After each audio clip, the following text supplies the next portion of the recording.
Hello, friends. It is the 12th night of the 12 days of Mamma Mia Miss, in which we watch Mamma Mia every day for 12 days and talk about it. And I No, got Chad with me tonight. that's what you've been doing. That's what I've been doing, and I assume everyone's been doing it along with me, even though I haven't been sharing the links with everyone like I probably should have. I mean, I've been seeing the link on the Discord that it's happening, but I'm usually doing something else. But Yeah. not tonight. Tonight, No. on Christmas Eve, with Yeah. one day left until the real Mamma Mia Miss. Uh, I uh, I was David's friend that didn't have anything better to do tonight. Yeah. And No that's plans for this yeah. Scrooge. That's the true meaning of Mamma Mia Miss, is to Mhm. uh, keep your holidays open. Uh, So that you can watch TV with your good friend David. yeah. So tonight's we watched the Midvale Main Street Theater showing of Mamma Mia from I think 3 years ago. This one was posted 2018. 2018, so 4 years older. Yeah. Uh, So the first thing that I noticed about this was the video was very good quality. Oh yeah, Like shot in like HD. yeah, it was the it was a good camera that was used to record this. Uh, I cannot say the same for the cinematography of it. Uh, Wherever the camera was, it was not in the best place to shoot everything because there was stuff overhanging the left side of the Right. stage. Or stage right, Yeah, I guess? yeah. Stage right. So house left. Mhm. Like it looked like it was a TV or something, like a widescreen TV or something. Or, like, some speakers or something coming Yeah, down I don't know what it was, but it blocked, like, a huge chunk of, that side of the stage. yeah. And I think maybe that just might have been an issue, like for the cameraman, and probably like the tech booth was up there. Mhm. I would hope that most of the audience was sitting lower where they were that wasn't obstructing their view. Yeah, that's what I would expect. Yeah. Uh, Sound was, it was clear, but, obviously it's not the, movie level sound. It's Right. still a theater, Yeah. and it's a theater where, everyone's not individually mic'd. So, the sound levels are gonna vary real bad. Right. Yeah. Uh, this would if you decide to watch this, headphones would be much better than, turning up the, volume on your computer Yeah. speakers because, doing that at, 1 in the morning and having it go from a bunch of teenage girls talking to a bunch of teenage girls screaming Right. uh, is real annoying. Right. And that wakes everybody else in the house up and they have questions. The whole Hmm. They're like, that didn't sound like porn screaming. What the thing. fuck Right. are you watching? It's not porn and it's not horror. Why are you watching young girls scream? Yeah. That's weird. Well, he's just watching a musical. That's Hmm. going. That's an odd thing to be doing in the middle of the night. And not even like the best version of the musical, Yeah. which I assume is the movie. I don't know. I've never watched it. Um. This is actually my first Yeah. exposure to Mamma Mia. Nice. I have to say, I ask, what do you rank? Give it a rating of 1 to 10. Where do you put it? Just based off of this single experience. Um, a 6. Okay. I didn't not enjoy it, Right. but on the out of every musical that I've ever seen in a theater, uh, Hmm. this is not going at the top of the list. Yeah. It's definitely a show where like the whole point of it as a jukebox musical, right, is just to get as many ABBA songs in there as we can get, and so that Hmm. means if the story's kind of weak, if the dancing isn't especially impressive, that's okay because we're here just we're ABBA fans here to watch ABBA songs, and if we're not, then it's yeah, not going to be as enjoyable of an experience. Hmm. So, ABBA, Yeah, not a huge fan. yeah, So I've never watched this musical, yeah. and I'm not super into ABBA. But I when think you're David was 15 planning years this, older. Yeah, yeah, when David was planning this, he said, "Should we do Mamma Mia or Grease?" And I said, yeah. "If you want me to show up, it better not be Grease." And that was kind of the consensus. People just were anti Greece more than they were pro Mamma Mia. There Yeah, there were other anti-greasers? yeah. Our friend Dan Connell, who's an anti-greaser. Oh, okay. Well, I already knew that Dan had lovely taste in everything. He's always telling me about good stuff. Yeah, Like you should definitely follow him on what is it, Letterboxd? yeah. Letterbox. He writes haikus for every movie he watches, and he watches a lot of movies. Hmm. Yeah, Dan the goody person. yeah, And what who else watched stuff with you? Sparkles? yeah. Sparkles. Is Yeah, he pro Grease or pro Mamma Mia, or he just like whatever? I just like spending time with my friend David K. Jones. yeah. He was just be happy to have someone call Uh, Not like me. I'm a picky bitch. him. So who all did you get to work with this Mamma Mia mess? Yeah, this Mamma Mia miss. We started off with Dan Connell, Hmm. Dan the goody person. He went on from there to Mike Brown from New York City Oh, called it. okay. Yeah, Mike is always a great guest. yeah. He's just a real talented guy. Real talented guy, insightful thoughts about movies. Yeah, Uh, just fun to talk to. yeah. And he's doing improv like corporate improv workshops now and stuff. So if anyone ever wants the best improv teaching you can get online, he'll do it. Hmm. Pineapple Improv or something such thing. But then Ben St. John, he called in from the East Coast. A lot of East Coast people at the Nice. beginning of the Wait, week. Yeah, Ben's East Coast now? yeah, he's in Last I remember, he Florida, I was think. Chicago. Yeah, he was in Chicago for a while, and then he was in Alaska for a bit. Oh, And I do he's- remember Alaska. So he's Yeah, just moving from weather extreme to weather extreme. yeah. Likes to keep it fresh. Guys, he likes to buy new wardrobes every year Hmm. or so. That makes sense. Yeah. And of course, we had John Yabez join us from Los Angeles to talk about Former a summer camp. dirty work Yeah, my minute. Dirty Work Minute co-host. Mhm. Yeah, that was the one where I sent him the link that I sent him to watch, and the one that I watched were two different things. And So it you took him, guys were comparing two different movies when you yeah, were discussing it. That's great. and it took about half an hour to figure that out because mostly we were talking about the shows in general, like the story and stuff, and that's the Hmm. same with everything. But some of the specifics were getting kind of weird. Where I was talking about how there was like the Sophie in that one wasn't blonde. It was like the first time I saw that, but it was definitely for the one that he was watching. So he got confused. But he just took my word for it because that's hello Silverstein. That does sound like John Yabez. Yeah, If you're ever in LA, watch him do comedy. He's pretty good at it. yeah, he's great, the best. But yeah, that was that. And then Joe Lewis last night Hmm. called in from the frozen Ohio. Hmm. I have nothing in particular to say about Ohio. You ever been It's to a Ohio? I don't think I've ever been no, to Ohio. no. I've never been to Ohio, and I have no intention of ever going there in my life. I haven't Like I heard don't. anybody say anything nice about Ohio.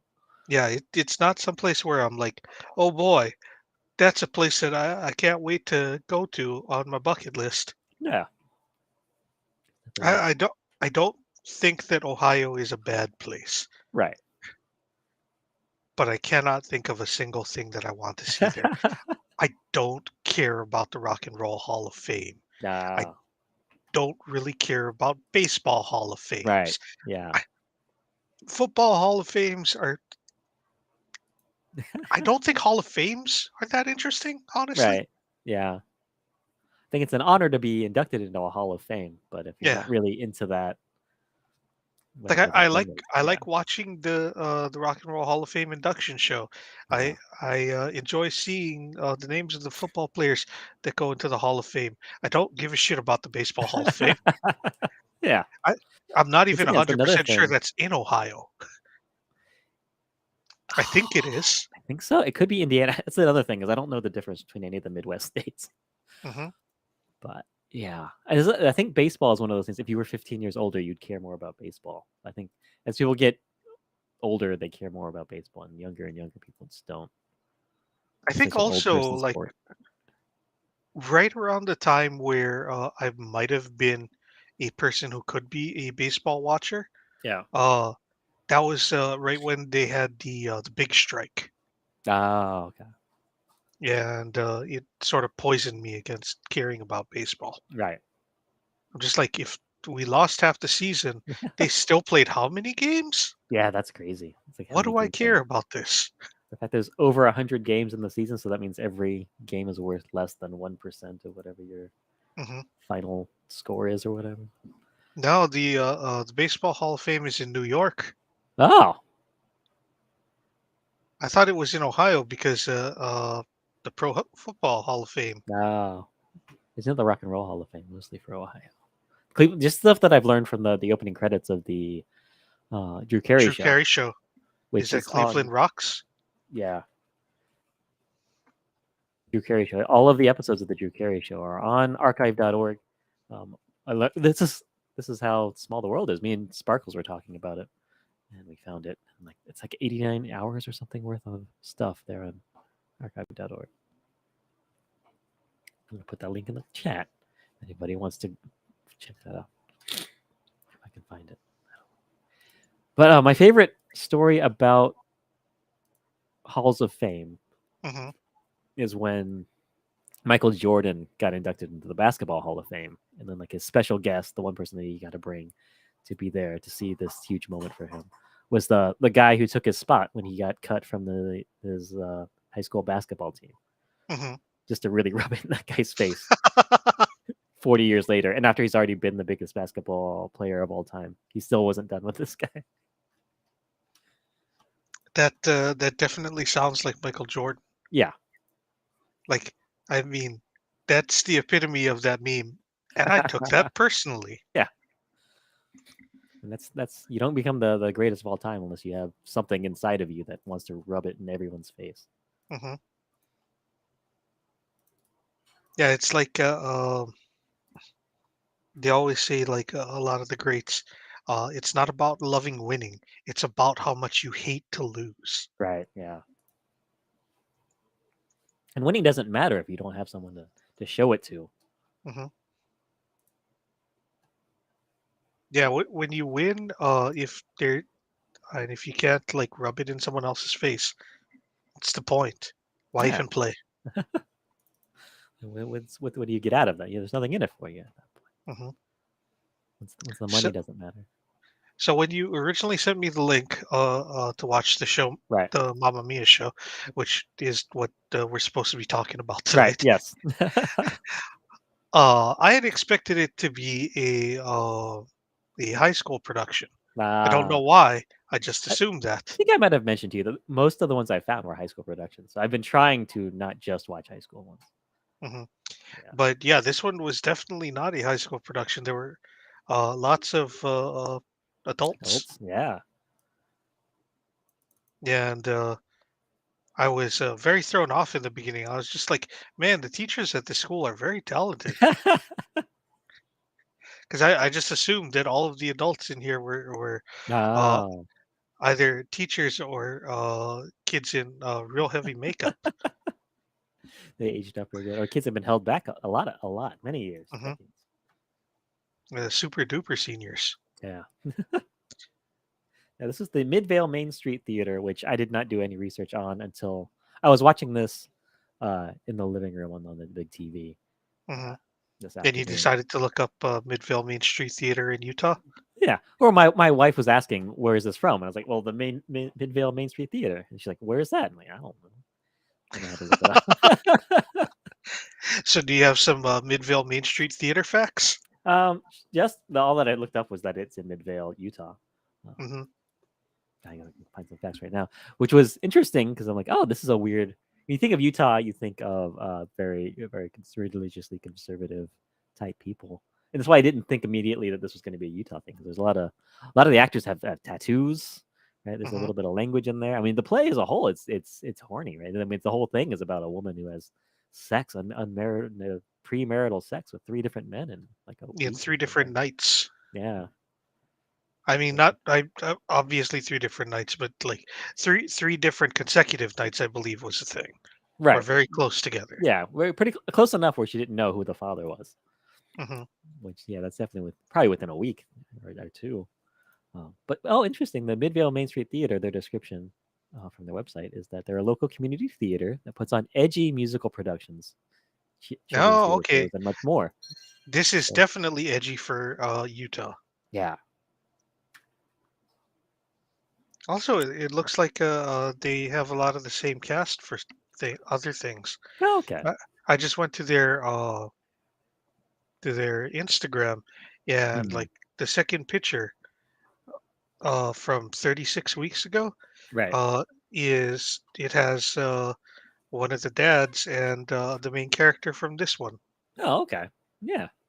Okay, yeah, I mean that's how a lot of local community theaters end up working. Is there's a small group of people that are like in every show just because they just love it so much and they're not moving away. And a lot of them end up having like the same sort of people in that theater show, and other theaters will have other groups of people. Yeah. Like I remember back when I had friends that were real active in the theater scene, that Right. they would complain about how hard it was to break in at Diamond Head Theater. Oh yeah. It gets ends up getting a little clicky, a little Mhm. I heard it's not as bad larger now, though. establishment. Yeah. Since they closed it down, it's really easy to get in there. You just have to crack open a window. Oh, I don't know. What else they apparently, board the best one? Midvale Main Street Theater last year had a production of Descendants the musical, not Descendants the The one that's show set in about Hawaii. George Clooney Right. inheriting land in Kauai, Yeah. the one with the children of all the Disney characters. Yeah, that throws me off every time I hear about that. I Because mean, I Dove Cameron was she's an actress in the Descendants, the musical Disney movie or whatever, but and she was mhm. also in a Hollywood Bowl production of Mamma Mia that we watched with Mike Brown, the really bad bootleg we watched. So I looked I that up. I was looking at her stuff. I was like, oh, she was in the Descendants. No, the other Descendants. I am familiar with Dove Cameron from the season that she was on Agents of Shield. Yeah, She did she not was. get to show off her singing ability. Oh, okay, interesting.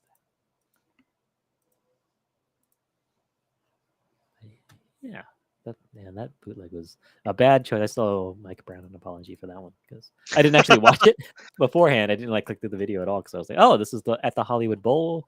It's got Corbin Blue from Hollywood or the High School Musical and Dove Cameron from all these things. This is going to be a good show to watch. I didn't know it was a bootleg. Someone was recording like on their phone and like the sound quality was terrible and people kept getting up and walking in front of the camera and stuff. It was the whole It almost sounds like you set that up on purpose thing. just to mess with Mike. Yeah. I mean, if I had known that that's what the deal was, then I would have been like, "Oh, this is what we're gonna watch. We're watching a bad bootleg tonight." I would have Hmm. prefaced it with that. If it wasn't You a should surprise, I probably wouldn't have done start it drinking before there. you watch it. Yeah, to make it more fun. That's what I should do with these when a musical miss. Is figure out the drinking game rules because by the third or fourth time getting through it, you know what all the tropes are.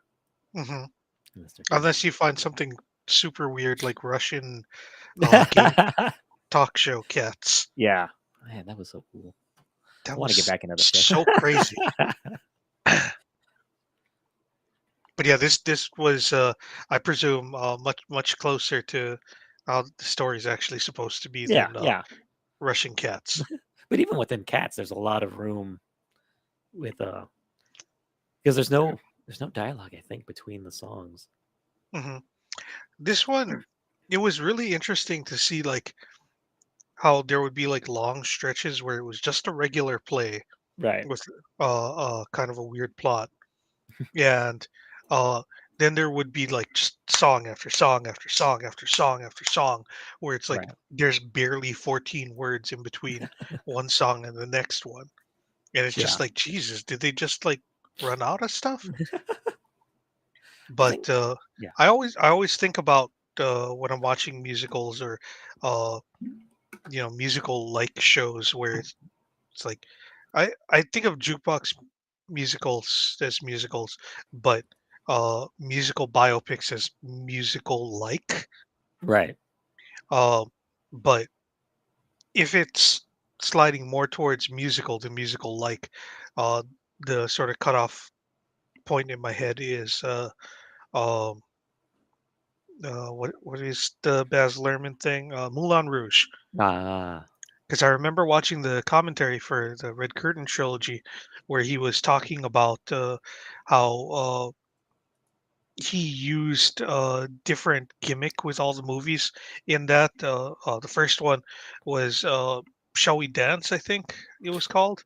It was okay. the movie about dancing, Mm, like ballroom dancing, or maybe it was strictly ballroom. I don't know. But right. it was one of those. The second movie in the Red Curtain trilogy was Romeo and Juliet, Right. or Romeo plus Juliet, because it was the 90s one with Right. Leonardo DiCaprio and Claire Yeah. Danes. Uh, and the third one was Moulin Rouge. And he talked about how the whole point of all of these movies were was that it was all about how at a certain point there's so much emotion where communicating normally becomes more difficult, and it's easier if you're able to express yourself through alternate means. Like in musical, you would burst into song. In Right. Romeo plus Juliet, they're giving Shakespearean monologues or dialogue, Yeah. not full on monologues. Only there's like one in Shakespeare in Uh, Romeo and Juliet, I think. right. But yeah, and then in the dancing one, they dance, Right. Yeah. This is. and Mm. I don't feel like the emotions were so heightened that they're forced to burst into song Right. in this show. But again, like you said, it's a jukebox musical. It's basically just we're just gonna have a thin amount of plot stringing together all of these scenes where everyone just sings ABBA. Yeah. And And it's, do you know what that reminds me of a lot? what's that? Porn. Yeah. I was gonna, that's what I. It's like a softcore porn. Yeah, it's porn for ABBA fans, basically. Like all the plot is not there to really have a story. It's in service of setting up the next musical number. Yeah. Just like a plot isn't really there for most porn movies, and they're just there to set up the next scene. Yeah. It's just. It's also. I don't know if you ever saw the movie Grind, but that's a skateboarding movie. It No. was basically not much of a plot, just to get you from one scene of people skateboarding to another. And now I remember watching that and being like, "Oh, this is like a Skinamax movie, only Hmm. instead of simulated sex, it's just people grinding, doing kickflips." Instead of people grinding, it's people grinding. Yeah, lowercase g grinding, Hmm. I guess. No one Um, has their genitals taped to their leg in that one, presumably. yeah, I don't know. How does that work when you're skateboarding? Because you probably don't want to rack yourself I mean, you on a probably rail. don't, but Yeah, I can't imagine if I can't imagine that that's going to help that much. yeah. I think you're supposed to wear baggy pants, right? Like you wear like big old Jenko jeans where the crotch Hmm. is like pretty low. Then if you do hit your nuts on the thing, it like gives you some cushion to kind of deflect some of that impact or something. You know what I mean? I always thought that Mm. you're just wearing baggy jeans because that was the fashion at the time. Oh yeah, but I'm sure there's some. It was functional in some way. I don't know. I don't know. Like that. We have to ask skateboarding friends. We're going to the skate park now and see how people are dressed. I guess that would be the clue. What's funny is I remember I used to see this kid out skateboarding when I was going to college 10 years ago because uh, I really didn't do so good the first three times I tried to go to college. But There was a kid that I was going to school with uh 10 years ago that he wore really baggy skinny jeans. Huh. What does that mean? So they were always falling off of his ass, Right. but they were fairly well stuck on around his thighs. No. Oh, okay. I think I know. I think I've seen that people wearing jeans like that. I think they're very That low rise, right? So they that go just that's onto your that butt. it's just a bunched up low rise basically. Right. But then Yeah. the legs themselves are tight. hmm But then, yeah, it's And a I'm weird just look. like, I don't understand why this is happening. Speaking of weird looks, in the show, they have the girl playing Sophie. They have a weird costume choice for her in the beginning, where she's wearing this weird romper that Yeah, makes not her, flattering at yeah, all. not flattering. It makes her limbs look super long and her torso look super short.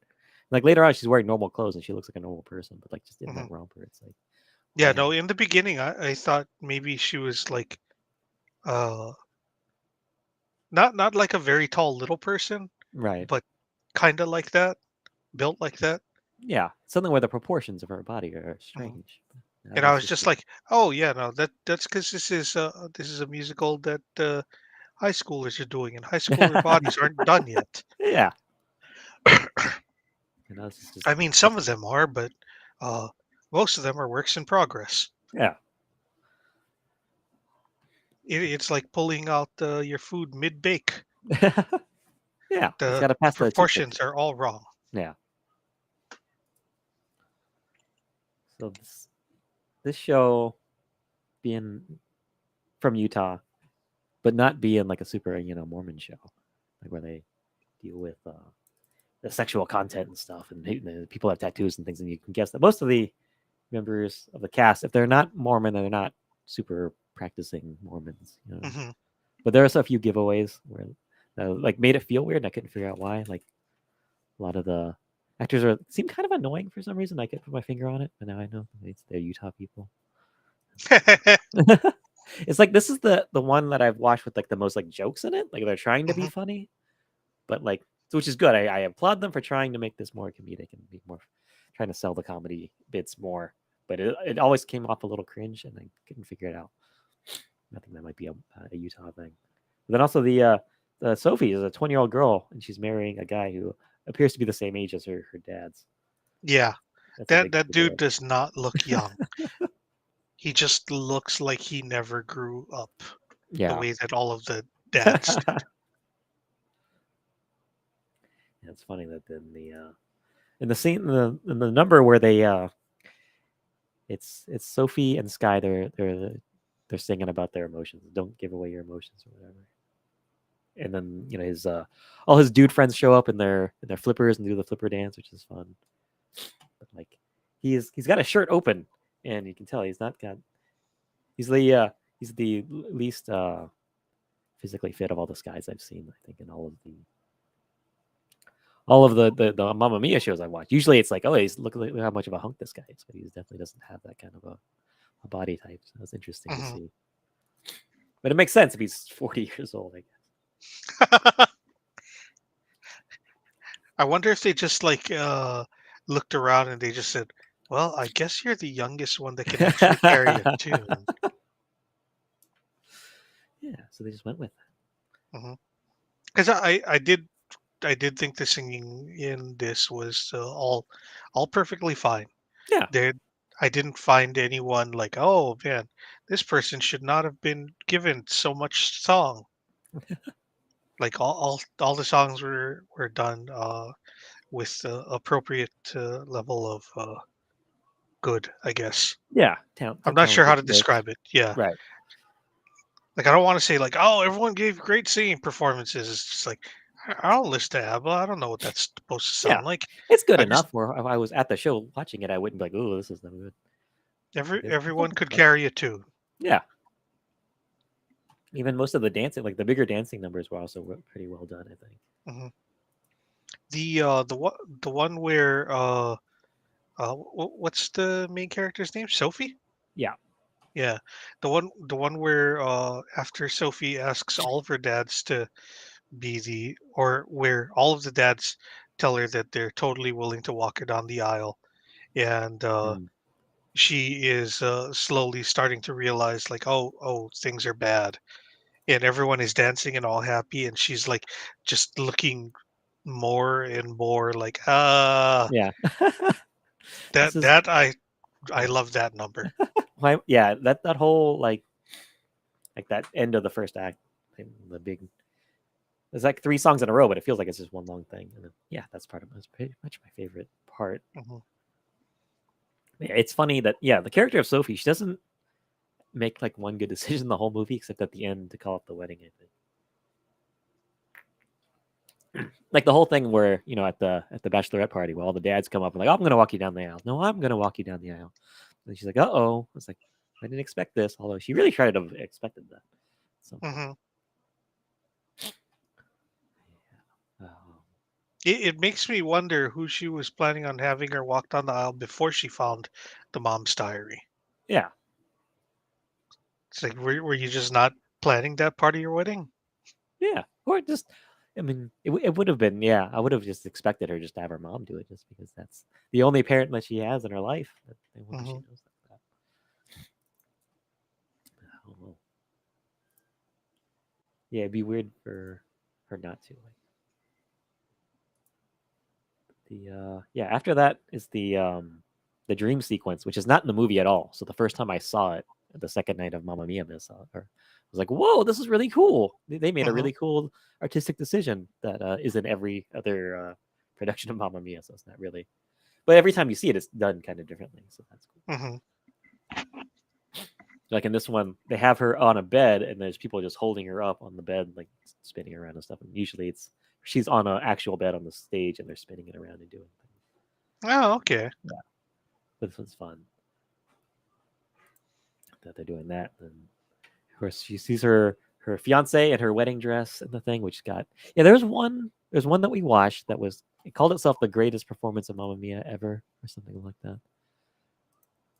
And we couldn't figure out where it was from because that was the only one that was not part of that wasn't uploaded like by the theater or by like a dad Hmm. or something of somebody in the thing. So like just some random person had uploaded it. So we couldn't figure out where it was from, what part of the country or anything. Yeah. They cut out the part with the fiance in the wedding dress, and then also at the end when Harry tells everyone that he's a gay man. They cut both of those parts out because I think that they were in a part of the country where they nobody wants to hear any of that mess. It's weird to have to make a kind of concession in musical theater of all places. People to do it. Hmm. I like this musical theater stuff, but none of that gay stuff. But none of that gay shit. Yeah. It's like, I don't know if you know much about musical theater here, pal, Yeah. but I, you can't just leave out the gays and Yeah. expect to have musical theater. Can you imagine the world of the musical theater without any gay people? It would be worth watching, having around. But I'm glad that they put this in here. And after I found out about this being a Utah theater, like, oh wow, these guys. I'm sure that was a big deal. Hmm. They did Very that. very progressive for a Yeah. Utah theater. I did like that joke. Was that joke in the movie? Yeah. Yeah. Yeah. Yeah. Which dad is it in the movie? It's Harry Headbanger, which is very strange because he's not at all a headbanger type person, which I guess is the joke. But like, it's weird Hmm. that he never does anything headbangery, except that it is like a weird flashback when Meryl Streep sees all the guys, and then like they all flash back to like a version of themselves from 20 years earlier. So it's Colin Firth in a leather jacket. It's very Oh, funny. Colin Firth. Okay, Yeah, yeah, because I was like, all right, that's cool that it's Harry. I still don't know which actor that is in the movie. yeah. Yeah, so in the movie, it's Colin Firth plays Harry. Hmm. Um, and then Stellan Skarsgård plays Bill, the writer slash Hmm. adventurer guy, but he's more of a boat guy, more of a like Jimmy Buffett boat dude in that one. And then um, God, Pierce Brosnan. Pierce Brosnan, yeah, he plays Sam, and yeah, he's not good at singing. So just know that when you're going in. That's kind of sad. Yeah, and it's so weird because he's aged so gracefully because he's such a good-looking, graceful, like Hmm. smooth dude. You're always on board with whatever he's doing until he starts singing, and you're like, "Whoa, okay." He's also apparently supposed to be a wife guy. Oh, okay, Like he's like super into his wife. cool. Totally loves her. She is not aged as gracefully as he. Oh, that's cool. He hasn't So been like one of those Hollywood dudes in it. he's So he's just like, no, I fucking love my wife. Why would I want to trade this in? yeah, that's cool. Hmm. Props to Pierce Brosnan for that. So I think, Good on you, Pierce Brosnan. yeah, You're I think still Hugh my Jackman second is a favorite similar guy. 007. Yeah, that's a weird thing. I think people of our age and our generation were like, yeah, yeah, yeah, we like Pierce Brosnan as James Bond, and we also enjoy what's his name, the new guy. Timothy Dalton. No, is Timothy Dalton your number one? Oh no, it's Sean Oh, okay. Connery. Oh, okay. Yeah, so I think so. I think people of our generation say Pierce Brosnan is our second favorite James Bond, and we all have a different first favorite. Hmm. Whereas older people say Pierce Brosnan, no way, it has to be Yeah. Sean Connery. Uh, People that are like 10 years older than me, that I've talked to about Bond movies, all generally seem to hate him. Yeah, Like they're just like he was in awful movies. He tried hard, but he yeah, could not carry those right. monstrous abominations of Bond Ah, movies. And it's just like I thought they were fine. yeah, they were fine. He was in Yeah. like four of them, and three of them were about killer satellites. Whatever. But satellites are a big deal in the '90s, and Hmm. you have to watch whatever James Bond you're watching when you're 12. That's the James Bond for you. Hmm. Maybe that's what it. He, whichever James Bond you watch when you were 12 has got to be at least in your top three Bonds. Yeah, you can't hate him. You don't Hmm. look at him as the new gross Bond. And it's probably honestly going to be in your top three Bond movies, like that particular one that you watched at Oh yeah, the right age. because that colors your whole idea and perspective of what a James Bond movie is. I think I was like maybe like 14 when GoldenEye Hmm. came out. I'm not Okay, sure, I but still have never seen GoldenEye. I played the game for thousands of hours, but never seen the movie. So all of my understanding of what happens in the movie comes from the single player campaign, which I don't even know if I finished. I'd have to no, watch it. there was another A let's play. movie called GoldenEye that came out in 1989, where Charles Dance played Ian Fleming. Oh wow, I cool! Like a I biopic kind of thing. I guess I don't know. Yeah. GoldenEye came out in '95, so I was 13. Okay. Yeah, so I was just about the right age for that to be one of my favorite Bond movies, which it is. Nice. Uh, that is the movie that made me say Sean Bean is fucking awesome. Like He's great. it made me like not Timothy Dalton, Pierce Brosnan, Right. but it made me love Sean Bean. Ah. Yeah. Like to this day, I still think that Trevelyan is one of the best bad guys. Ah. 'Cause I only know him as the from the Nintendo 64 version of him blowing up a bridge. I think. Hmm. Yeah. He blows stuff up. Yeah. He's the bad guy. Yeah, So, and it has what's her name? Famke Johnson. yeah. The She was Jean Grey in the X-Men movies Yeah. as Xenia He's great. Onatop, which is one of those like Bond movie names. Yep. Yeah. Yeah. It is a bummer they got rid of all that kind of funny, stupid, cheesy stuff like that in the newer Hmm. ones. No, that's because it's Bond is serious. Yeah.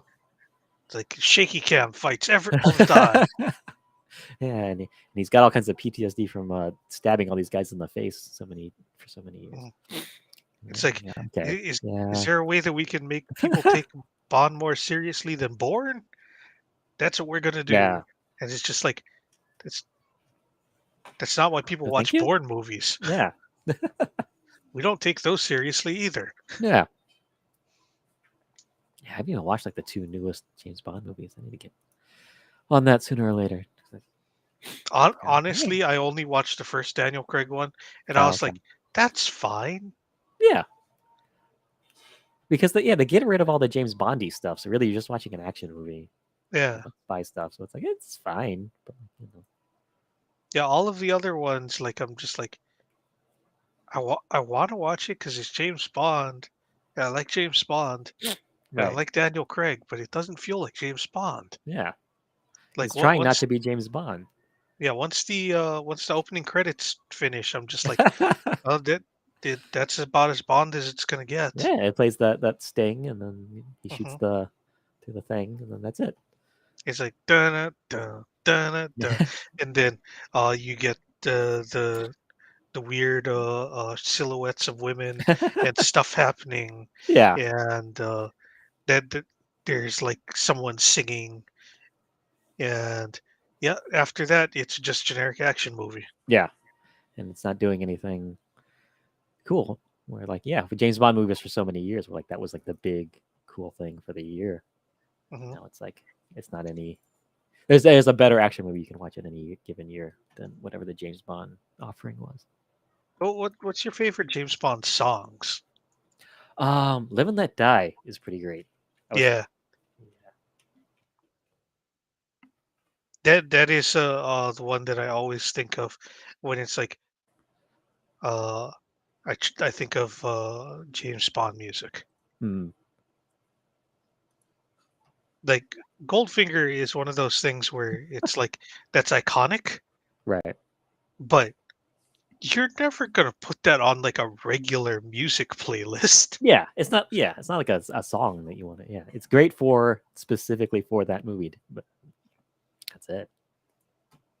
But stuff like Live and Let Die or what was the one with by like was it Audio Slave or something? Oh yeah, I think that was that the first Casino Royale? Is that what it I was? think so. Yeah, yeah. You know my name by Chris Cornell. Chris Cornell, not Yeah, Audio Slave. right. But he's the lead singer, right? Hmm. Like that sounds like regular music. Yeah, I like Skyfall too. I don't know if that's a good song outside of that. I don't know. I just there was I a don't know. I video of haven't Paula listened to Tompkins it. singing it. That was pretty good. Nice. Nobody does it better. I did not even know that was a James Bond song for so many years. Yeah, that's just a fun one to Yeah. sing. Yeah, because I went back and watched pretty much all of the Roger Moore ones when they were covering him on the Blank Check podcast. And Hmm. was thinking I need to rank all of the theme songs because there's some pretty good ones and there's also some pretty forgettable ones. But then I forgot about it. I don't can't even think of what half of them are. That would be a fun one to do. Every time I try and think of Diamonds Are Forever, I always Mm. my brain just defaults to Diamonds from Sierra Leone by Kanye, Yeah. which is it uses Diamonds Are Forever. It samples from the song, Oh, right. There you go. but it's like this. I know this isn't the song, but uh, this is what's in my head now. Yeah. It's just that weird circular way our brains work sometimes. Hmm. But yeah, that would be a fun thing to talk about, as we've been talking about it for 5 minutes or so. Yeah, and we seem to be having a good time. It's just one of those ones that we can't also simultaneously stream to YouTube or Facebook because we'll get copyright strikes from playing all that Mhm. copyrighted music. But the Yeah, good thing about we Twitch will is no one get cares. DMCA'd so fast. Or DCMA? D- I don't know what the order Digital of the letters are. Digital Millennium Millennium Copyright. Yeah, Copyright? DMCA. Okay, Yeah, like Run DM. DMC, Right. Oh yeah, there you go. DMCA, DMC. or DMC. MCA from Beastie Boys. Yeah, yeah, yeah. So D is in Is the. MCA the one that died, or was that Ad Rock? I think it was Ad Rock. I'm not sure.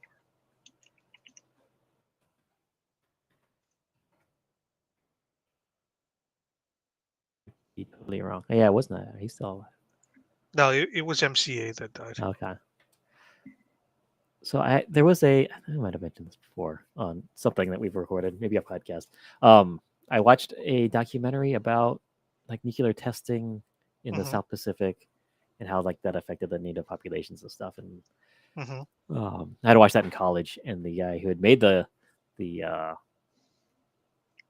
the documentary, his name was Adam Horowitz, which is Ad Rock's real name. Hmm. So when I had to write my little report about what the video was about, I did mention that Adam Horowitz, founding member of the Beastie Boys, blah blah blah blah blah, so on and so forth about this documentary and things. And the teacher did not, either she didn't get it or wasn't paying attention or whatever. 'Cause I did not. There was no note on it. I didn't lose a point or anything. What if it actually was the same Adam It could have Horowitz? been. Could have been. You think he would talk? You would have been like one of his things that he would want to like bring more attention to when he was like doing interviews and stuff. Oh, like Yeah. Tibet and everything. Right. Yeah. One of those kind of things. Oh, I have notes from my conversation with Johnny Sparkles that he told me to ask you about, which is Okay. that on WWE NXT, there's a commentator who his whole bit was getting people to chant "Mamma Mia." Do you remember that? Was that a thing? He wasn't trying to get people to chant Oh, "Mamma okay. Mia." That was Right. just his catchphrase Oh, when he okay. was super excited. Uh, the, and the thing about him is Mm, not like the Mamma Mia thing is like, yeah, that's definitely a touchstone about that guy. right. But I think what people really remember is extremely strained uh, pop culture references. Ah. Like he would make these metaphors and similes that were just like, do you just like turn on like TMZ and wait until you hear someone's name and then it's like something like this? Right. And it's just it was ridiculous. But I really like the guy whose name I've forgotten because Ah. he hasn't actually worked for WWE in some time. Right. He was bullied out of the company by John Oh. Bradshaw Layfield. But who you may remember as the shitty general manager before William Regal came back. Ah. But he also had a Showtime special Oh. about dealing with his bipolar disorder. Oh, okay. That was called, I think, Bipolar Rock and Roller. Cool. Yeah, Bipolar Rock and Roller. Mauro Ranallo. He also Cool. does boxing and MMA commentary. Oh, okay. Cool. That is, of course, the Moro Domenico Ronaldo. It's Canadian. Yeah. Yeah, I don't know if Sparkles told me all of that. So all I wrote down in my notes was NXT commentator and Mamma Mia, and I knew it had something to do with chanting and things. Hmm. So maybe we can roll out. I don't know if we Yeah, maybe gotta so find the video of that. We can roll right out onto the name. some people did actually chant "Mamma Mia" because that was his catchphrase, where he would go, "Oh, Mamma Mia," when something crazy would happen, and after a while, instead of chanting "Holy shit," the audience would go, "Mamma Mia, Mamma Mia." Yeah, it's kind of built for chanting like that. That's funny. Hmm. I think that's cool. I just enjoy chants that also involve clapping. Mm. My personal favorite wrestling chant that involves clapping is "You're gonna get your fucking head kicked in." You're gonna get your fucking head kicked in. It's Nice. it, it's way too long, Yeah. but it's wonderful to actually hear Right. people screaming that in unison. Yeah, 'cause I feel like that would be kind of complicated to do, but if when it gets pulled off correctly, that would be fun. Hmm.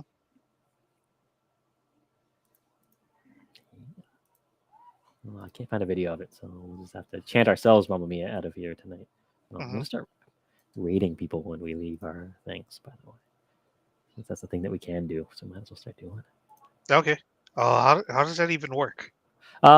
It's all on the Twitch side of the house. So here with us in Restream, you're not going to see any difference when we're done. Okay.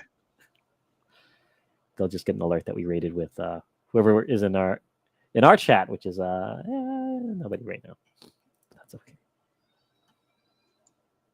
Just solo raiding. Yeah, it's something.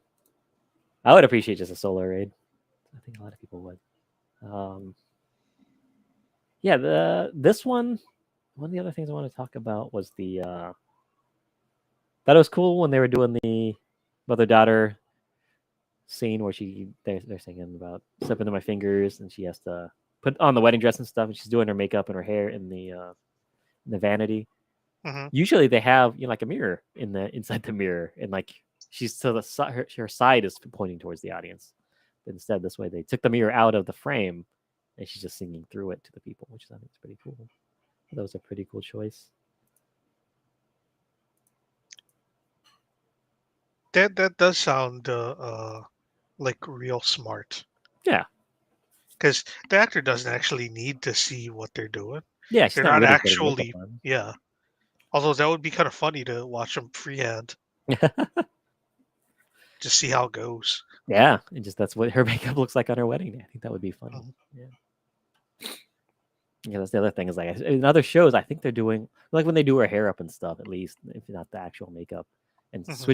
getting her into the wedding dress. It's like that's the kind of stuff. It's kind of complicated to do backstage. So if you can just do it on stage, Hmm. diegetically, just have it be part of the show, and to have her get her into her dress and stuff. That's a good idea. It's more efficient. I I did appreciate some of the staging stuff that they did, like the wedding. Yeah. Usually, the way that weddings happen is the priest is s- looking at the audience. The audience is looking back at him, Right. but it's like obviously that would require someone on stage with their back to the audience. Right. So instead, they just sort of stage it where audience is looking and the the couple and the priest are also just in the middle of it, so it's almost like it's flipped and mirrored. Yeah. And he's like standing behind everybody. Hmm. Just yeah, it's an odd thing to do at a real wedding, but it makes sense. I think in the show, I didn't even Yeah, think that. But yeah, it definitely makes sense for the stage, and I think that it looked better to do that than to yeah, set it sideways, right, which would be the other solution that people would come up with, much like yeah, your mirror thing.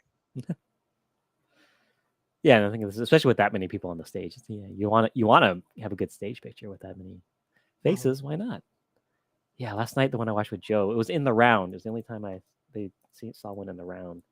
And if you don't design your show to be in the round and like all of your scenes and your dance numbers and everything, then it gets real boring for like three-quarters of the audience because they're just looking at your back in the dark.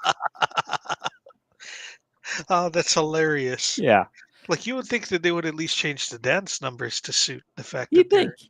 Yeah, but now there's often times where there were people like there's stuff happening at basically the front of the stage, which is pointing towards one-third of the audience, and there'd Hmm. be other people standing in the back. What would be the back, but it's standing just directly in front of people that are paying customers. Hmm. Yeah, it was not well thought out. A lot of waste potential on that one. Yeah. What would be the best is if you just had a rotating stage. Yeah, that would be good. And then nobody, there's no good seats. It's just constantly changing. Hmm. That's fun. Every seat equally bad. Yeah. So in the does your mother know number? That's the one where Pepper, the young man Pepper, is trying to get with not Rosie, but the other one, Tanya, the older lady, and she's saying, Now, "No, I'm, one I'm of the older." mom's friends. Yeah, one of the mom's friends, and that's always a fun number because like a lot of times they'll have Pepper be somebody who can really dance and he kind of breaks it out. And this one he didn't have a lot of He really did impressive, do technically a impressive couple stuff. of pretty nice pratfalls, I felt. Yeah, yeah, he wasn't like a super technically like impressive dancer, but did a lot of cool stuff, did funny stuff, and he was putting out as a dancer, doing some cool stuff. But there was the one of the girls did the splits, and then she got up and then Hmm. immediately did like a front flip. It was crazy. That was pretty cool. There, a lot of the backup dancers in this were very, very good. Yeah, which is yeah, it's weird to see when those show up in the show because there's not a lot of impressive dance choreography in the show. Like most of the focus is on the songs themselves, and so Mhm. So it's weird to see when it's interesting to see when they say, "Hey, this is when we're going to have somebody that can do a flip or you know." Oklahoma, by the way, is the Hmm. musical that I least want to watch ever Oh, again. okay. Also, Oklahoma is something that our friend Dan Connell has seen in the round. He mentioned that last night in the chat. There's only so many things we can talk about this week, and I think we hit most of them.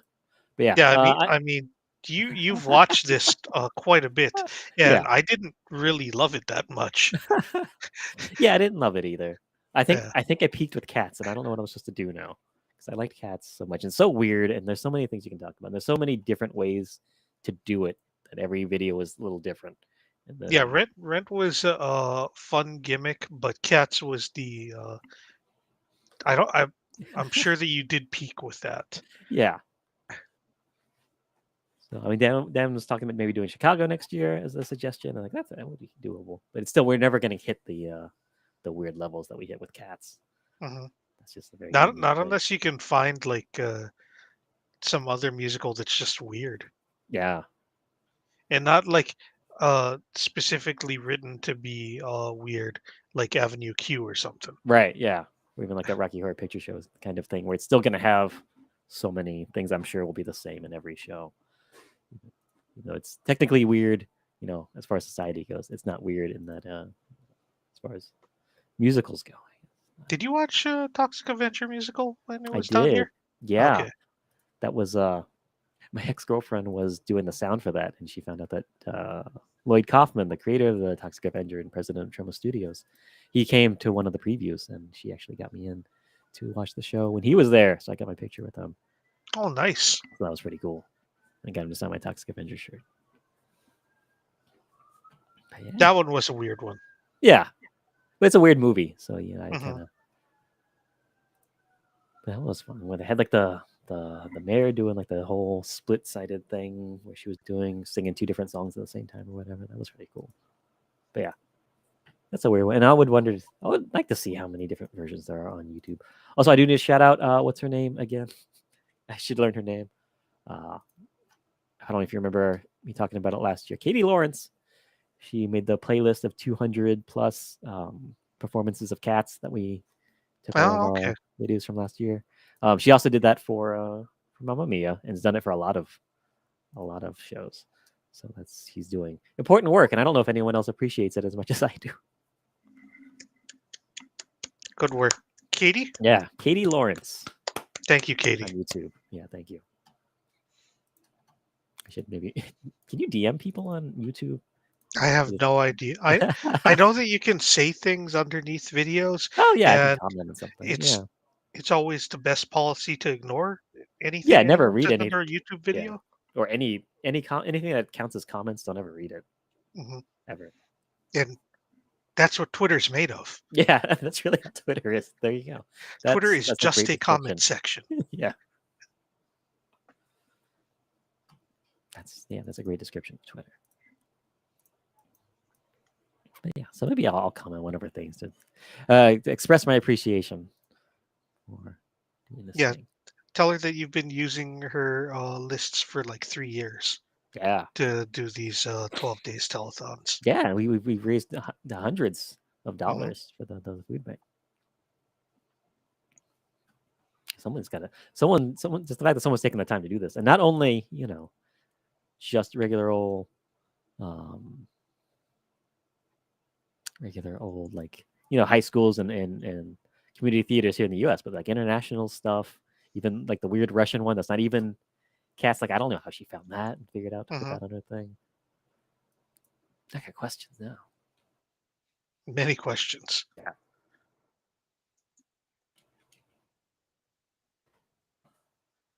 Yeah, Chicago Miss yeah, doesn't sound that bad, but yeah, I think you're right that finding something real crazy is probably best way to go. yeah. So I just have to learn more about the world of musicals because yeah, I don't haven't watched a lot of musicals in my life. part of me almost feels like you should watch like real old musicals, Oh yeah, but those things are probably like extremely hidebound and done exactly in a certain way. right. Yeah, I think that. Or you could just watch the stuff that's like super recent, like the Wedding Singer musical or Mean Girls the musical or that kind of thing. Yeah, but even like if it's something that's like a period piece, then it's probably gonna have a lot of '80s or whatever kind of things. It's like yeah, or even the Chicago. I don't know. We'll figure it out. Hmm. We'll figure it out. You But, got almost a full year to figure it out. yeah, I've got whatever 12 days shy of a full year is. Although I think maybe next year I might do it at the beginning of December because the way it works right now is that I noticed, at least this year, was that my wife was very, very super busy with finals for the first like week or two of December. And then once she finished finals and like had free time for us to like hang out and do stuff, I immediately started the 12 Days of Mamma Mia list, which takes up at least 3 hours a day of having to Hmm. watch it and then talk about it on stream. And as part of the only like 2 weeks of free time that she has, I spend sitting here at the computer with telling her, don't come in here and talk to me, whatever you do. You should really have her on as a guest, though. Yeah, because today is the first time she had watched any Mamma Mia. Just watched like 15 minutes, 15, 20 minutes of it and had a lot of questions. But Hmm. yeah. Like I'm not saying that I don't want to be the Christmas Eve guest next year, but that would be a good thing to be like. My lovely wife is my final guest. Yeah, that would be a nice thing to do. The greatest present of all that I received on Mamma Mia, Miss. Yeah, My no, I think wife. my wife. I think I think if we we do it at the beginning of the month, like when she's super busy anyways, and then it's like I have to just find stuff to do with it where I don't bother her, Hmm. and that's the best time to do it. Yeah, Yeah, I think we might do that next year if I remember, which yeah. Just hopefully, do it. Do the first 12 days of December. yeah, no one's gonna complain about that. Yeah, and people are gonna be like, "Oh, this isn't the 12 days of Christmas," and he said, "No, it's the 12 days of December." Yeah, it's the 12 days of Greasemas or whatever it is we're doing. Hmm. Calm down. Yeah, Oh, Christmas is not the same thing as Christmas. yeah. Also, the 12 days of Christmas starts after Christmas. I don't know if most people don't know that. That's something I had to learn on my own Oh, it's research. not like an advent calendar. No. Although I think advent calendars might also be a thing that we're supposed to start the day after, the week after Christmas, or I the thought day after. advent calendars are supposed to be a countdown to Christmas. I think Advent is what is Advent? I want to say Advent and the 12 Days of Christmas are similar or somehow related. Wait, no, never mind. Advent starts on the 27th of November and runs until Christmas Eve. Okay, so so the Advent calendar, yes, but the 12 Days of Christmas, no, that happens after Christmas. Like I'm not a Christian, I just celebrate Christmas. I Yeah, really need to make that clear to everybody. It's the one true I religion. I identify as agnostic, although it really am more non-practicing Christian Right. because that's basically the only real familiarity I have with religion is I went to church for a couple of years because the youth group had a foosball table and ate a lot of pizza, Ah, nice. That's and how to get people in, man. yeah, that was a great way to get me to start going to church. And then afterwards, I'm like, yeah, church is cool. I like God, because he didn't start telling us all the bad and all the stuff you're not supposed to do yet. Ah, They're just like, yeah, no, hang out and celebrate God and do nice things. And I'm yeah. just like, yeah, religion's cool. I like this. And then after I became an adult, they're just like, oh yeah, and here's all the bad stuff. And I'm just like, oh Ah. God damn it, you fucks! You hid this from me. I thought you guys were totally cool. Yeah. And now you're Yeah. just like, you're gonna go to hell if you're gay. And I'm just like, God damn it! I thought you guys weren't like this. Yeah. I feel like it definitely got, in the last 20 years or something, like it got a lot more open and vocal with that kind of stuff. Hmm. But yeah. There became a lot more churches that were like totally cool with it, and a lot more that weren't. Yeah. That's so weird. Religion's weird. I had something I was going to say and I forgot already. But yeah. Yeah. church. Something. Oh, one thing I did want to bring up about the show, the end of the show after the curtain call, which sometimes goes on for a while because there's so many people in the cast, and then it goes to the 3 song encore Hmm. where they have special costumes that they don't even wear throughout the rest of the show. It's just specially for this encore at the end. In this show, they had a cool thing where everyone came out in like 70s clothes, Hmm. but then there were like 5 or 6 people that in like very 60s clothes, like really Austin Powers kind of stuff. And it's like that's interesting. That yeah, I mean, how many 20-year-old people know the difference between the 60s and the 70s? Really, I didn't for a long time. But yeah, you think of hippies That's being like a big 70s thing, but it's really more of a 60s thing. hmm Yeah, 70s. I always think of like disco. yeah. Disco is real big, and a lot of brown. A lot of people wearing like brown leather jackets Hmm. with fringe on them and stuff. Earth Yeah, tone, the big old go-go boots and like stuff. That's very 60s. I think that's the other thing I wanted to talk about. I think that was about it. Ba, ba, ba, ba, ba. I mostly just wanted to talk about the high quality video and the poor placement of whatever the fuck that was over the stage. Tho- Yeah, that's Those a weird that thing. was my big takeaways from watching this. Yeah, The stuff that I noticed in the first 5 minutes. right. And it's all stuff that they didn't have to also put like a bench there that people would constantly be sitting on, so you blocked when you're trying to look at them. Hmm. But when the take a chance on me number is another one I really like, where it's that Rosie the writer lady finds out that Bill's a writer, and then immediately becomes very horny for him. Um, and she sticks his face in her boobs and makes a motorboat her, which is a thing that I hadn't noticed until I saw the Brazilians do it. I was like, oh wow! But then I thought back, and it's something that they in a number of other shows. But I was surprised they did that in Utah, like got Yeah. away with it.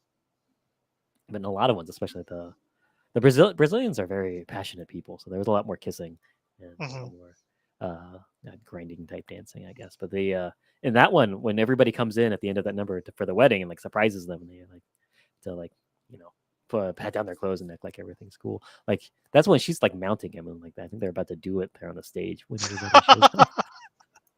That's crazy. Yeah. So it's that's what they how they Musicals do it in in your show. Brazil sound Yeah, great. yeah. Brazil, it's they're very passionate, sensual people. Not Hmm. like in Utah as much. I think That that's that does sound like opposites. yeah. I think there's a spectrum from Utah to Brazil. I think that's where it goes. Yeah. I don't know anything else to talk about. They do have the bagpipes in this one. They did not have that last night. The Tennessee Valley players did not have the bagpipes, but which is my biggest, hugest gripe with this show is the beginning of the second act. Um, Sophie and Donna, they have the argument where Donna's like, "Hey, you don't have to get married. This whole thing is stupid." And she's like, "No, people should get married, and especially if they're going to start a family. You can't just have a baby without having a father. That fucks people up." And then the the fiance Sky shows up with his buddies. They're all drunk or hungover or whatever, and they have bagpipes, and they're just fucking around the bagpipes. And she's like, "Where did you get these stupid things?" They're like, "I don't know, whatever." And then they just disappear. I don't That's very remember interesting. that. Yeah, you shouldn't because it doesn't really have anything to do with anything. It's just like it could have been any silly bullshit that they had, and it's just treated like that. And I don't think they even play them. Sometimes they'll blow into them, but then you never see them again. They're like Chekhov's bagpipes. Like you don't put bagpipes in a show, in a play, and like not have somebody like use the bagpipes. So I'm always upset by that because you never see them again. Like why do they? So they had to find bagpipes in Utah, and then bring them Like it in and feels like it borrow them. should be something that pops up again in the post-credit sequence, Yeah, something somewhere. or as part of the climax. Yeah. Because even in the movie, Pierce Brosnan goes, "Oh, hey, my old bagpipes." You're like, okay, that's weird that you left these here 20 years ago when you were traveling through Greece. You had your bagpipes with you, but all right, at least there's some purpose to them. But even then, nobody plays them again. You never see them again. So You know what would have been perfect if they yeah, reused that for the well, since we have everyone here and there's a priest and everything's been paid for, we may as well have yeah, another wedding. Someone should have busted out the bagpipes and done the wedding march with the bagpipe. yeah. That would have been great. Yeah, and it could have been one of the those drunk young men who were like, ah, I kept Mhm. the bagpipes, and I'm gonna play them well to the wedding march. Or play it extremely badly. That would also work. Yeah, because you can never play bagpipes that well. You're never gonna make them sound not Mhm. like bagpipes. But yeah, that's the other thing I wanted to talk about with the wedding. Oh, right. The wedding. When I watched the movie, my first time watching Mamma Mia, I don't know if you had this reaction when they call up the wedding. You go, okay, cool, yeah, of course, don't get married if you're too young. You don't know. You have your whole life ahead of you. Don't get married when you're 20. Go live life. But then here everyone's gathered for this wedding in front of God, Christian God, and you need to have a wedding. So then when as he's hungry for that matrimony, he thirsts for it. You'll get the wrath of God. Um, but then when Sam proposes to Donna, I'm like, yeah, we're gonna get married. I did like a full on like cheer in my seat. I'm like, yes, they're gonna do it. They're gonna have the wedding. So much like God, I love a good wedding. I I I just really like the idea of, well, I mean, if everyone's here and we Right. already have a priest, because Yeah. that was the exact same rationale in X-Men comics when Rogue and Gambit got married, It because there was was an supposed to be unplanned another wedding. marriage, Right. and then those two broke up at the last minute, Right. and then everyone's just like, "Oh God, what are we gonna do?" Rogue and Gambit are just like, "Well, this wedding's already been paid for. We may as well Yeah. do something." Everybody's here. Yeah, so they ended up getting married, and it's just like that. That's the most amazing thing I've ever seen. Yeah. I want to see that in real life one day. There's a lot of pressure on every other couple at that wedding once the bride and groom walk out, Hmm. run away from the altar. But yeah, someone has to do it, otherwise it'll make God angry. He'll knock your Greek island into the sea like Atlantis. Yeah, So the it's like laser get out. it's like in Warhammer. You got blood for the blood god, skulls for the skull throne. Yeah, Yeah, this is marriage for the marriage god, matrimony yeah. for the matrimony throne. I guess. I guess Matra Throny. I don't.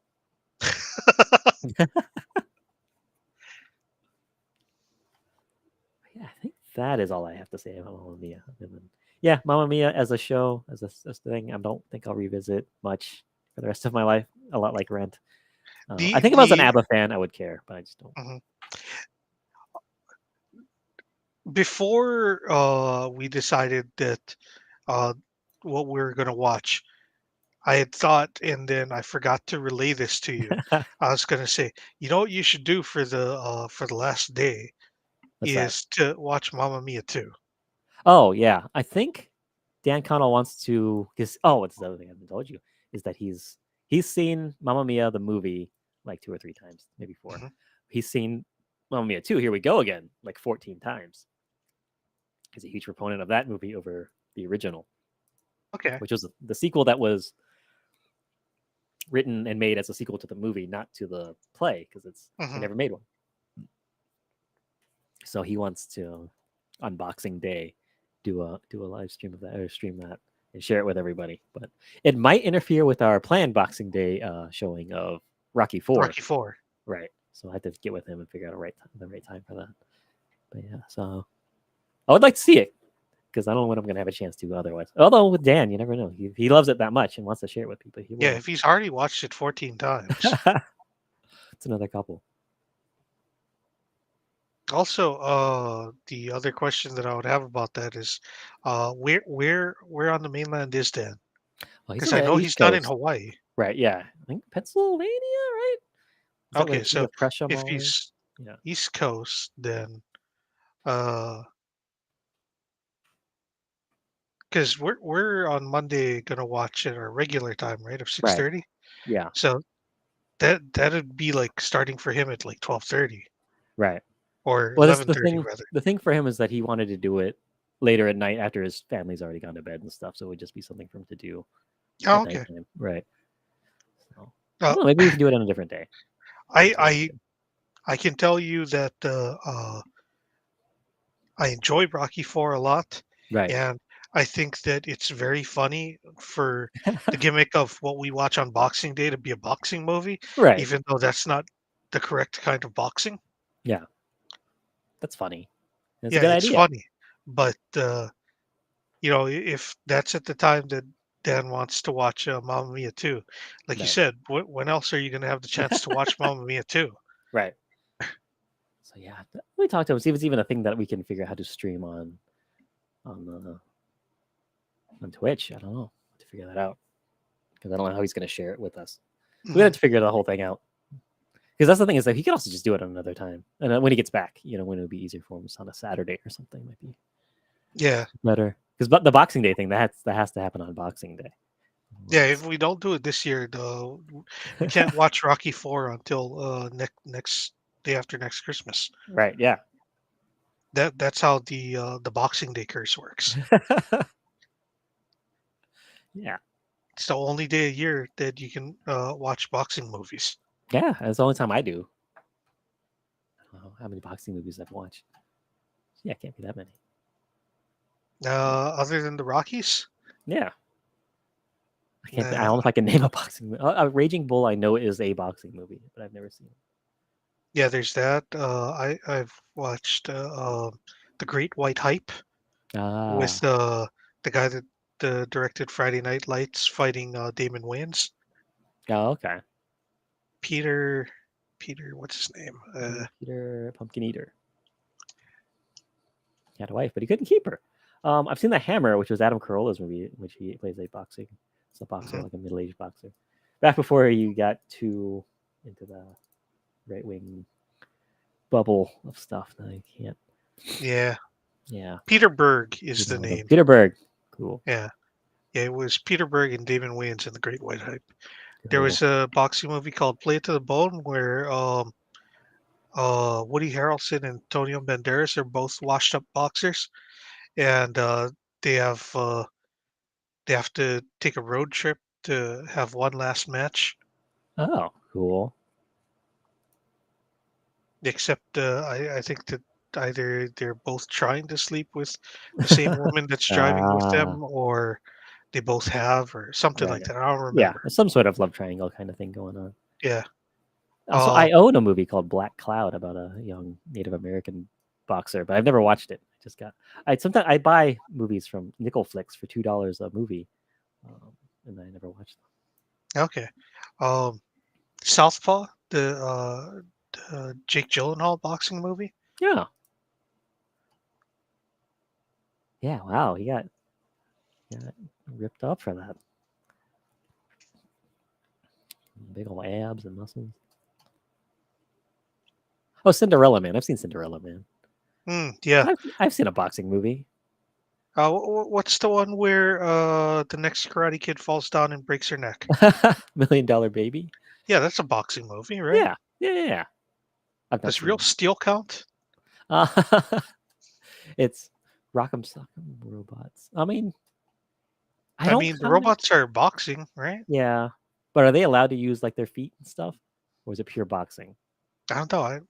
I don't recall, but I believe it was called Robot Boxing Oh, in the okay. movie. Well, then if they call it boxing, then yeah. I've seen more kickboxing movies than I've seen regular boxing movies. I think. I That's guess it's entirely possible. yeah. Uh, we are at exactly the right age to have watched a lot of kickboxing movies because not only did we grow up with Jean Claude Van Damme, Yeah. then actual like Muay Thai stuff hit the Oh mainstream when yeah, we that's were right. young adults or All the teenagers. all the Tony Jaa stuff. Yeah, yeah, yeah. Hmm. Yeah, so I think I have seen more of kickboxing movies. The Fighter. Oh yeah, I've seen that. Yeah. The kind of- yeah, I just watched Amsterdam the other night with Christian Bale in it, and man, that movie could almost be good, but then it kind of falls down at the end. Hmm. Any movie that ends with like 10 minutes of voiceover, like telling you what the movie was about, it's like oh, yeah, not do that. The Snatch count as a boxing movie? I think it's a movie with boxing in it. Yeah. Okay, so Snatch and Pulp Fiction definitely don't count because Pulp Yeah, Fiction actually has even less boxing than yeah. Snatch, I think. I don't know if there's any. I don't know if you see any boxing in Pulp Fiction. Do you? I don't recall off the top of my head I actually. think so. I think you just hear maybe you hear it on the radio in the car, something like that. Yeah, I need to watch that movie again. Ali, the Will Oh Smith yeah, yeah, Muhammad yeah. Ali movie. Never saw it, but that was definitely a big one. I That's one of my favorite Will Smith movies. Yeah, I need to watch that. Where's that streaming? I'll watch that. I don't know. I don't really have a whole lot of like I say that my favorite Will Smith movie, and I'm like, Hmm. what is the competition here, Chad? I mean, Men in Black has to be somewhere. It might be the best movie ever, or at least like the best movie for watching. I don't know if it's the actual objectively the best movie, but you can never not watch Men in Black. I feel I can you know what very I mean? easily not watch Men in Black. What? Like I do not have the same kind of compunction that I do with things like Cool Running, where it's just like, oh, gotta stop flipping the stations now. It's Yeah. Cool Running. Uh, but yeah, no, like I can skip watching Men in Black. I'm not saying it's a bad movie by Right. any means, Yeah. but it's just like I don't care about it. Oh.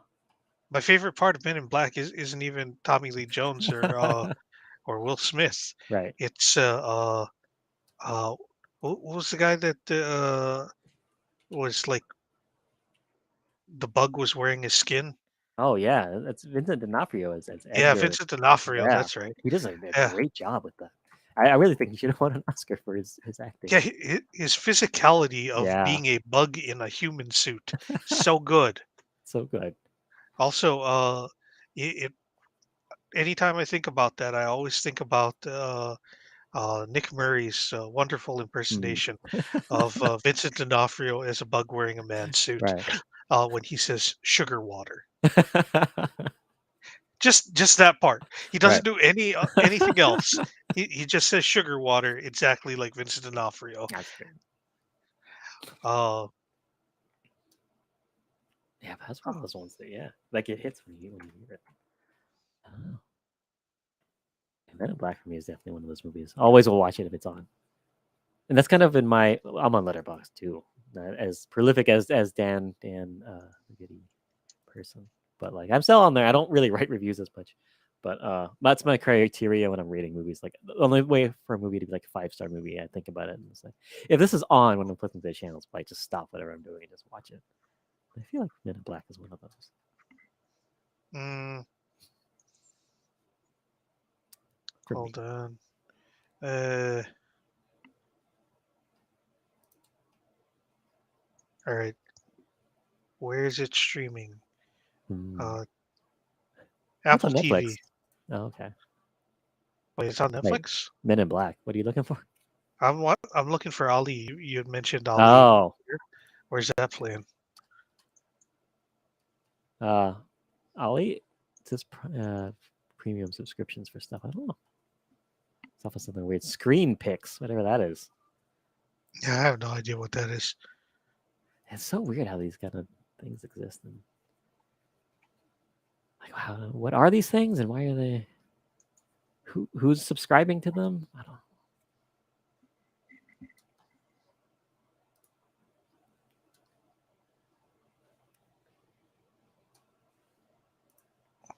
Yeah, because I do that or rent it for $3 from Voodoo, or you just go to nickelflix.com and buy it for $2. And if you order $25 or more, it's free shipping. And if you do it on most holidays, they have like a 40% off sale or something. That's the only time I buy stuff off of there. So it's like a Hmm. dollar 50 or $1.60 or something for DVDs. So keep ordering these boxes of DVDs, and I still haven't watched like any of them. So that's my goal for the next year. I think that was my goal last year too, and it didn't. I bought more and still haven't watched them. It's like books, except they take a little bit less space, and people don't think you're as smart for having a bunch of them.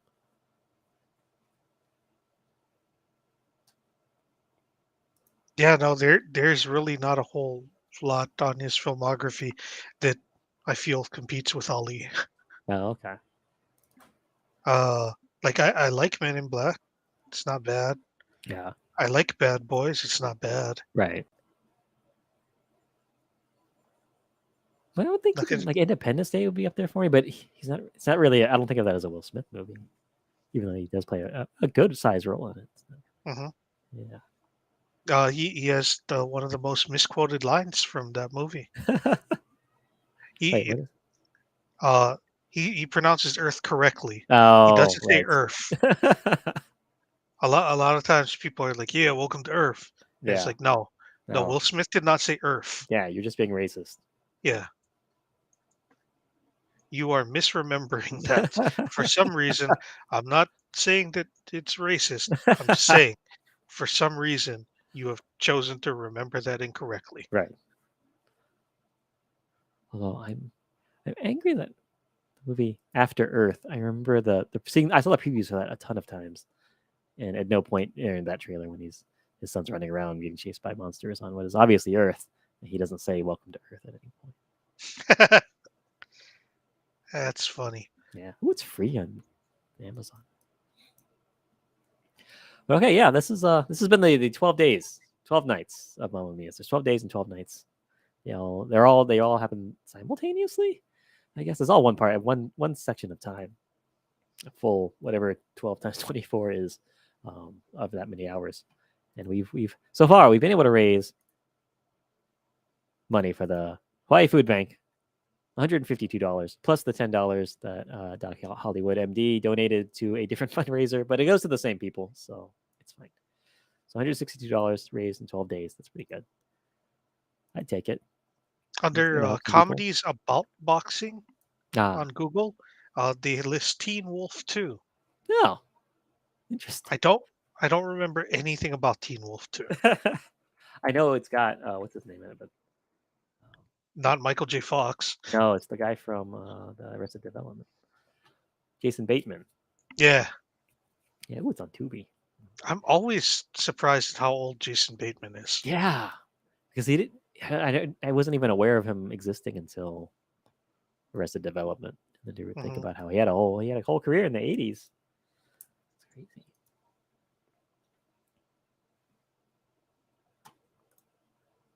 But Yeah, thank you everyone for watching. Thank you for everyone that donated to help feed Hawaii's hungry. yeah. Thank you, Chad, for joining us here and helping us close out the 12 days and nights of Mamma Mia Miss. Uh, I would like to congratulate you for once again watching 12 of basically the same thing. Yeah, with slight deviations and not as fun to watch as 12 Nights of Cats, but that's all right. It Mhm, wasn't bad. It was interesting to see this wide range of people. Oh, I should probably talk about some of the things I did learn, which is that Brazilians are very passionate people, mhm. sensual people.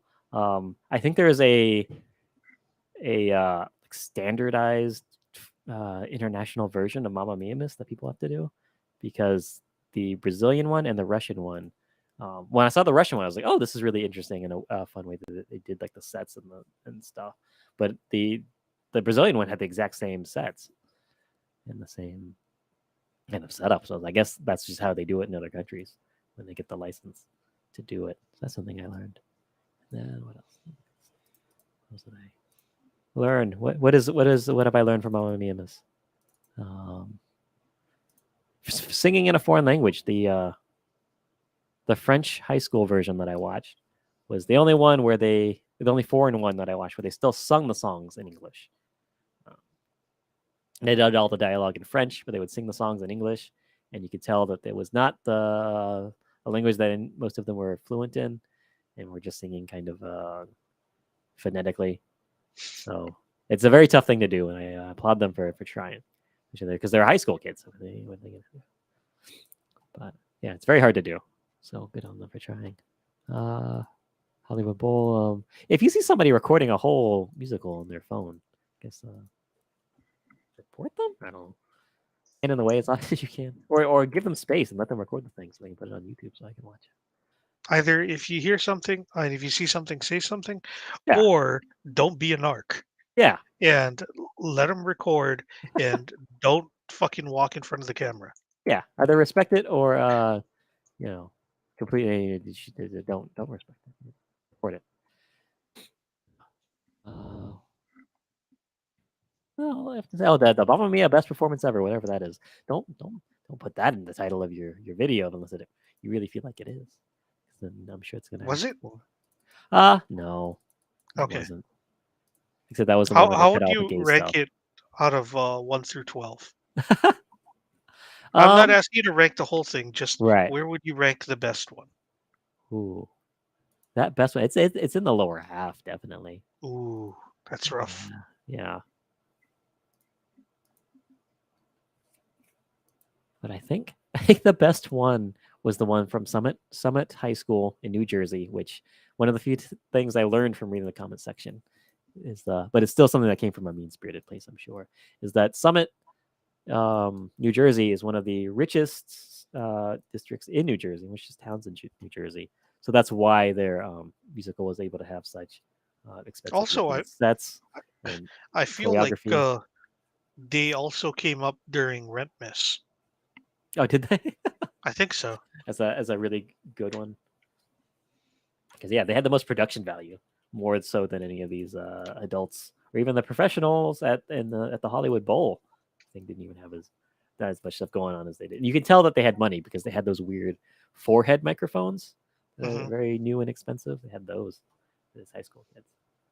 And someone did defend them in the content, saying that well, the whole budget, that all came from ticket sales and donations. And you go, yeah, but when you get donations from rich people, you can get a lot of money that way. Or you can get donations from comedians and get less money. But hey, we give what we can. Hmm. It's all relative. Did you learn anything else? I think that might be it. Okay, so one last thing before we go. Yeah. David, what would you say is the true meaning of Mamma Mia Miss? True meaning of Mamma Mia, Miss. Um, there's a lot to go through with Mamma Mia. I mean, part of it is you're never too old, right? Never too old to give up on love. Uh, one big thing. And you're never too young to call off a wedding. Um, yeah, I think that's really what it is. There's all kinds of families. That's a big thing at the end of the thing. Is that, you can have three dads. One of your Hmm. dads can have a husband who I guess would make him her fourth dad, right? And he Hmm. doesn't get any recognition for that. But I guess he doesn't even know about it. So maybe that's something they bring up in Mamma Mia. He That's doesn't know probably going yet. to be in Mamma Mia too. Yeah. Yeah, so we'll find out about that on Boxing Day. But yeah, you're never too old for love. That's what I would say. And then never give up. It's there. It's coming for you. Also, if you find your mom's diary, just read about all the dudes she fucked, and that'll change your life. Yeah, and that's the true meaning of Mamma Mia. This Is the dudes your mom fucked? along the way. Yeah, Hmm. All of them. yeah. I mean, that was just one. That was just one. One Diary. week. Yeah, it was 1 week.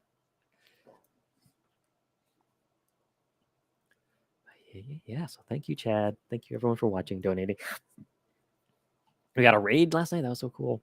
Now we're gonna raid somebody else. We're gonna raid blah, blah, blah, blah, blah, blah, blah. We're gonna raid Von's Evil Lair. He's a cool dude who he makes music and then he puts it up on Spotify. A Cool. cool, talented musician, and his music's all free to use on your streams if you ever want to have music and stuff on there. So he's a very cool dude, Vaughn. So we're gonna rate him. So we'll see everybody else in just a couple of days for Boxing Day, our Boxing Day movie Hmm. special, whatever that happens to be. And It'll definitely be a movie, yeah, and it'll be special. right. And it'll be Boxing Day. It'll be on Boxing Day. Hmm. Okay, yes. So now we have rated him. I don't know how to see that Okay. anywhere else, but yeah, cool.